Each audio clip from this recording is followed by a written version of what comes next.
Hello and welcome to this special video on the latest Reserve Bank Governor statement and its takeaways. My name is Name, and I'm here to present what you need to know about the Reserve Bank of Australia's recent announcement. This past Wednesday, Reserve Bank Governor Philip Lowe announced that interest rates would stay at 3.6%, the 10th consecutive rate increase. However, this record high is likely only temporary. Lowe cautioned that we should expect further rate increases before any rate cuts come into play. With inflation in Australia at its highest rate in 30 years, any talk of cuts is premature.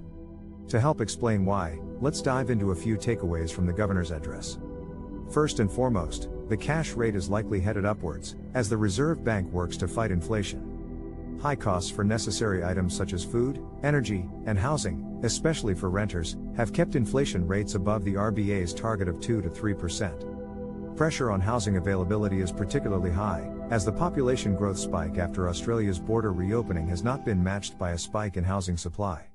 Right now, we're seeing the average number of people living in each household reduce in response, but it's not balancing the equation thoroughly. Despite all these high costs, mortgage holders in Australia are holding up well so far. Rental stress is an even bigger issue right now. Governor Lowe warned against the phrase mortgage cliff, as it implies households face an almost immediate jump from low fixed interest loans to variable, higher rate loans.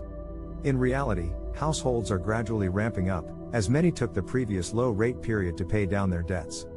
The Reserve Bank knows raising rates isn't popular, and the RBA has indeed received letters of hardship.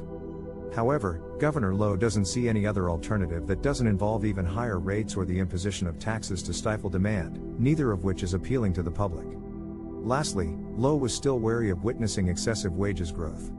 A sustainable rate of wages growth is 2.5% plus prevailing productivity growth, as wage and price chasing could lead to higher interest rates. This is in contrast to the fear of wages breakout hype surrounding public sector pay negotiations. One last phenomena that Lowe has taken note of: Australia's hoarding of cash despite record high rates. The RBA estimates that every Australian should have 18 of their highest bill, though it appears that this isn't happening. There is speculation that people are keeping their physical cash as a store of value, instead of taking advantage of more lucrative interest in one's bank accounts. I hope this rundown has been helpful in understanding the Reserve Bank's announcement and its implications. Thank you for watching.